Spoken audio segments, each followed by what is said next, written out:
আপনি আমার সাথে যে অন্যায়টা করেছেন সেটা কি ঠিক? আপনি কেমন মানুষ, একটা ছোট বাচ্চাকে বিয়ে করতে আপনার বিবেকে বাধা দিল না? আপনি বলুন, আমি কি স্বামীর সমস্ত দায়িত্ব পালন করার বয়স হয়েছে? তখন আমার স্বামী বলল, আমাকে তোমার জ্ঞান দিতে হবে না। এখনকার যুগে 7-8 বছরের বাচ্চা মেয়ের সংসার করতে পারে। আমি তার উত্তরে বলেছিলাম, আমি পারব না। আমার বয়স 17 বা 18 না হওয়া পর্যন্ত আপনি আমার কাছে আসবেন না। সে তখন আমায় জোর গলায় বলল, এত দম আমার কাছে পছন্দ না। তোমার বিয়ের বয়স হোক বা না হোক সেটা আমার দেখার বিষয় না। আমার কাজ আমাকে করতে দাও। এই কথাটা বলে সে আমাকে একটা ধাক্কা মেরে কাছে ফেলে দিল। তারপর জোর জবরদস্তি করে আমার সাথে সারা রাত। বাকি বিষয়টা গল্পটা শোনাচ্ছি। আমার মা কেমন আছে জিজ্ঞেস করতেন। এরপরে কথায় কথায় আমাকে উপদেশ দেয়া শুরু করতেন, যেটা তিনি প্রতিদিনই দিয়ে থাকেন। মা আমাকে বলতেন, মা আমার বোমাকে বিরক্ত করবে না, কারণ ও এখন ছোট মানুষ, তার সাথে জোর জবরদস্তি করার চেষ্টা করবি না।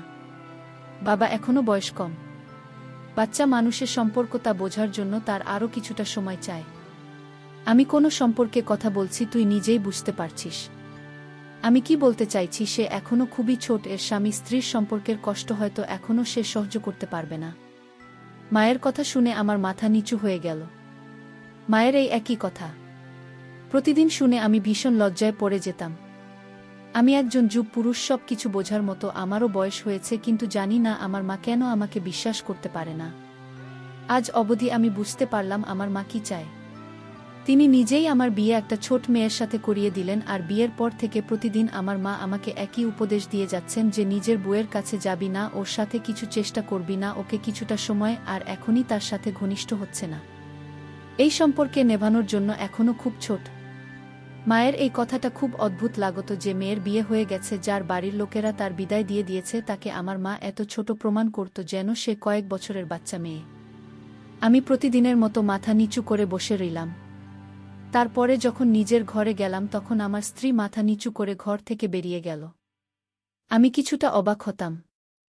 আমি ওর স্বামী, কোনো পরপুরুষ না, কিন্তু ও সবসময় আমাকে দেখে সংকুচিত হয়ে থাকত। যখনই আমি ঘরে ঢুকতাম তখনই ঘর থেকে বেরিয়ে যেত। হ্যাঁ, আমি মানছি ওর বয়স কম, কিন্তু এতটাও না যে ও আমার সাথে বসে দুইটা কথা বলতে পারবে না। আমি তো আর মায়ের কথা ছাড়া কিচ্ছু করব না, সে যাই বলে আমি তা ও মানতে রাজি আছি। কিন্তু ও তো ভুল করেও আমার সাথে কথা বলে না। আমার বউয়ের নাম ইভা মনি, ওর বয়স এখন 12 বছর, আমার বয়স 20। আমি মানছি ওর বয়স কম, কিন্তু আমিও কোনো অশিক্ষিত অসভ্য লোক না যে ওকে কোনো কষ্ট দেব। আমার স্ত্রী হওয়ার পরেও নিজেকে আমার সামনে লুকিয়ে রাখতে এখন আমার মায়ের উপরে রাগ হচ্ছিল।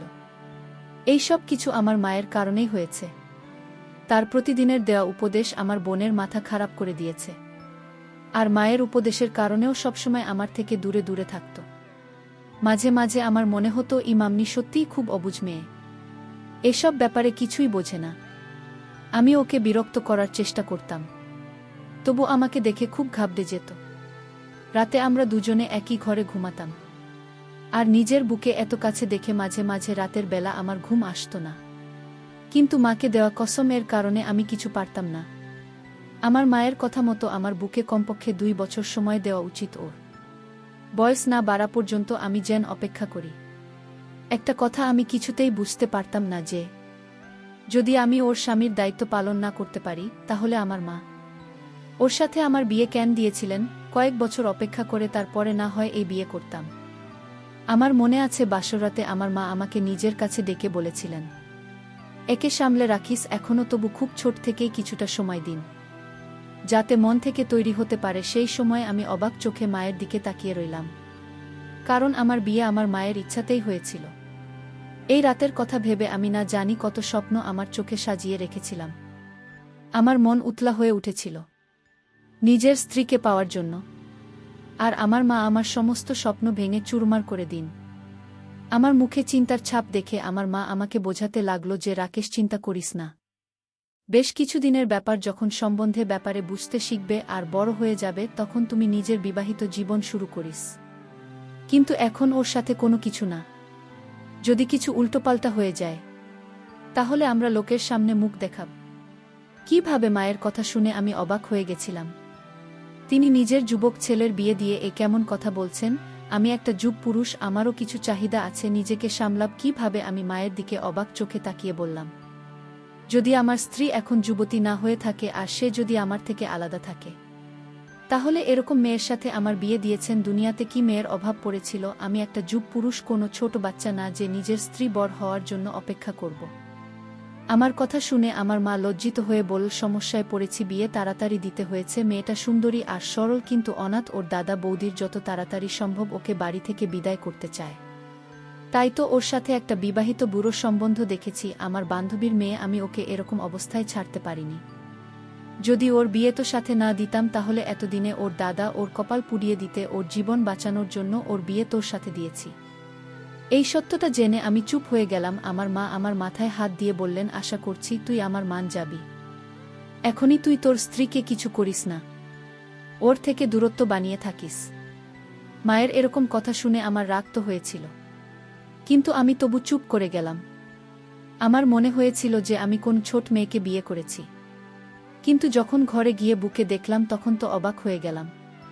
অবশ্যই ওর বয়স কম ছিল, কিন্তু আমার কাছে মনে হয়েছিল সে যুক্তি ছিল। ওকে দেখে আমার হৃদয়ে বেইমান হয়ে উঠেছিল। কম বয়সী হওয়ার পরে ওকে দেখার মতো ছিল, এই কারণে ভালোভাবে আমার সাথে মানিয়ে যেত। কিন্তু আমি আমার মায়ের কথা মনে করে খুবই কষ্টে নিজেকে সামলে নিলাম। না হলে ইভা মনের সৌন্দর্য তো আমাকে পাগল করেছিল। আমি ওর পাশে বসেও খুব ভয় আছে বলে মনে হলো, তাই ওকে বললাম, চিন্তা করো না, আমি তোমার কোনো ক্ষতি করব না, আমাকে ভয় পাওয়ার দরকার নেই। আমি যখন ওর পাশে গিয়ে বসলাম তখন সে ভয়ে আমি অনুভব করতে পারছি যে ওর চোখে জল এসে গেছে, ওর গোলাপি মুখ ভয়ের কারণে সাদা হয়ে গেছে। আমি ওকে সান্ত্বনা দিয়ে বললাম, ইভা মনি, তোমার এতটা ভয় পাওয়ার দরকার নেই, আমি তোমার সাথে কোনো জোর করব না। আমি অবাক হয়ে ভাবছিলাম যে ও আমাকে দেখে এতটা ভয় কেন পাচ্ছে। ওর চোখে মুখে ভয় পরিষ্কার বোঝা যাচ্ছিল। যদিও আমি কোনো শব্দিত টাইপের মানুষ না। সবে মাত্র কিছুদিন আগে আমি চাকরি পেয়েছি আর আমার মা হঠাৎ করে আমার বিয়ে দিয়ে দিলেন। আমি তো এই হঠাৎ বিয়ের কথা শুনে হতভম্ব হয়ে গিয়েছিলাম। আমার ছোট ভাই পড়াশোনা করার জন্য বাহিরে আছে, মা ওর জন্য অপেক্ষা করেন, এই সময় সেখানেও পরীক্ষা আছে। আর এদিকে আমার বিয়ের তোড়জোড় চলছে। আমি আমার ভাইয়ের কাছে ফোন করে ক্ষমা চেয়েছিলাম। তখন ও আমাকে বলেছিল, কোনো ব্যাপার না দাদা, আমি সব জানি, কিন্তু পরীক্ষা আছে বলে আমি আসতে পারছি না। সামনের পুরো মাস আমি খুব ব্যস্ত থাকব। তুমি বিয়ে করে নিজের বিবাহিত জীবন ভালো করো, আমাকে নিয়ে চিন্তা করার কোনো দরকার নেই। ভাইয়ের রাগ না হওয়া আমাকে পুরোদমে অবাক করে দিয়েছিল। আমরা দুই ভাই একে অপরের খুব কাছাকাছি ছিলাম না, কিন্তু আমি আমার ভাই এবং বোনকে খুব ভালোবাসতাম। নিজের বিয়ের সময় ভাইয়ের অনুপস্থিতি আমি অনুভব করতে পারছিলাম, কিন্তু আমার ভাইয়ের তো কোনো ব্যাপারই ছিল না। বিয়ে সুন্দরভাবে হয়ে গেলে আমার কোনো সমস্যা হয়নি, কিন্তু এখন মায়ের ব্যবহার আর বউ আমার থেকে পালিয়ে বেড়ানো। মায়ের সবসময় আমাকে উপদেশ দেওয়া যে নিজের বুকে কোনোমতে কষ্ট দিবি না। কিছুই বুঝতে পারছি না। আমার মা সবসময় বলতো, ইবা মনে এখনো ছোট বাচ্চা, কিছুই বোঝে না, এটা সেটা, কিন্তু এটাও সত্যি যে আমার স্ত্রী কোনো ছোট বাচ্চা না, পুরো যুবতী মেয়ে। ওর সেজেগুজে রেডি হয়ে নিজের বান্ধবীদের সাথে দেখা করতে যেত, তাদের সাথে হেসে হেসে কথা বলতো। শুধু আমার সাথে কথা বলতো না, ব্যাস আমি ওকে মন ভরে দেখতাম। কিন্তু আমার মাথায় সব সময় আমার মায়ের উপদেশ ঘুরতে থাকত। কিছুদিনের মধ্যেই আমার মেজাজ খিটখিটে হতে লাগল। সাধারণ ব্যাপার নিয়ে আমি রাগান্বিত হতাম। আমি একটা যুবক ছেলে, আমার আবেগ আমাকে শান্তিতে থাকতে দিত না। আমার বউ আমার বিছানাতে এক সাইডে শুয়ে থাকত। রাতের পর রাত আমার ঘুম আসত না। মন চাইতো সব কিছু ভুলে আমি বা মনিকে, কিন্তু মায়ের কথা ফেলতে পারছিলাম না। যদি তিনি জানতে পারেন তাহলে আমার সম্মান তার চোখে শেষ হয়ে যাবে, এই ভেবে আমি নিজেকে সামলে করে নিতাম। এটা এমন একটা বিষয় যাতে নিজের বউয়ের থেকে দূরত্ব বানিয়ে থাকতে হচ্ছে। এখন আমার অফিসের কাজে মন বসছে না। আমি মনে প্রাণে চাই তা যখন আমি ক্লান্ত হয়ে বাড়ি ফিরব তখন আমার স্ত্রী এসে আমার যত্ন করবে। রাতে যখন ক্লান্ত হয়ে ঘুমাব তখন সমস্ত ক্লান্তি ভুলে ওর সাথে শান্তিতে। আমার মন চাইতো যখন সেজেগুজে রেডি হয় তখন আমি ওর প্রশংসা করি, ওর জন্য বিভিন্ন গিফট নিয়ে আসি। কিন্তু আমাদের মধ্যে এরকম কোনো সম্বন্ধই নেই। যদি আমি ভুল করি ওর জন্য কোনো গিফট নিয়ে আসতাম বা কখনো প্রশংসা করে দিতাম তখন এমন ঘাবড়ে যেত যে আমি কোনো অপরাধ করে ফেলেছি। ওর সুন্দর মুখের উপরে ভয়ের ছাপ স্পষ্ট ফুটে উঠত, আরও তাড়াতাড়ি করে দৌড়ে আমার কাছ থেকে পালিয়ে যেত। এই সব কিছুই খারাপ লাগত। তাই আমি বা মনিকে অবস্থাতেই ছেড়ে দিলাম। কিন্তু চাইলেও আমি ওকে দেখা করতে পারছিলাম না। আমরা একই ঘরে থাকতাম, একই বিছানায় ঘুমাতাম। আমি তো তবু ওর স্বামীও যখন সেজেগুজে থাকত তখন আমার চোখের দিক থেকে সরতই না।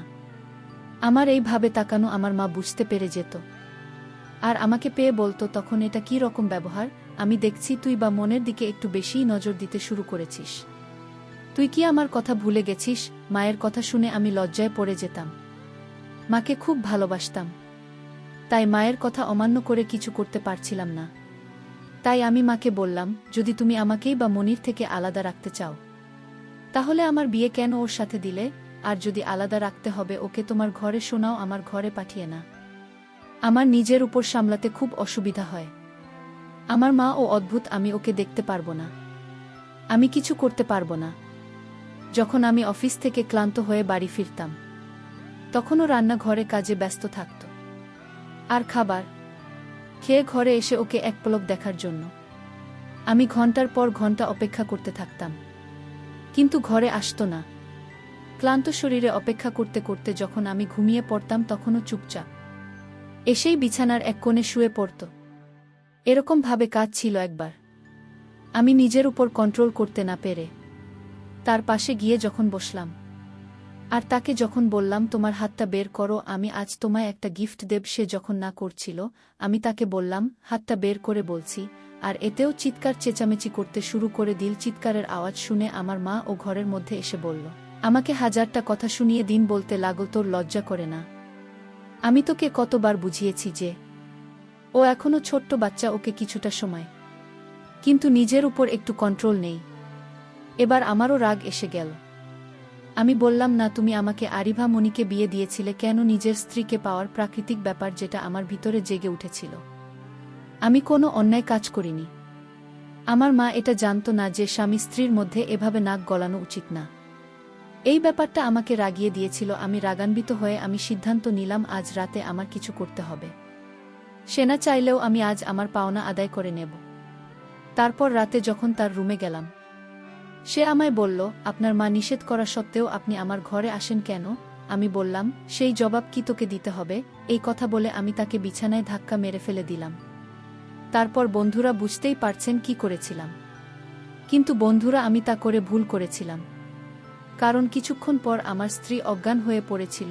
তারপর তাকে হাসপাতালে নিয়ে গেলাম। কিছুদিন সে সুস্থ হবার পর তাকে বাড়িতে নিয়ে আসলাম। তারপর কিছুদিন পর আমি ইতালি চলে গেলাম।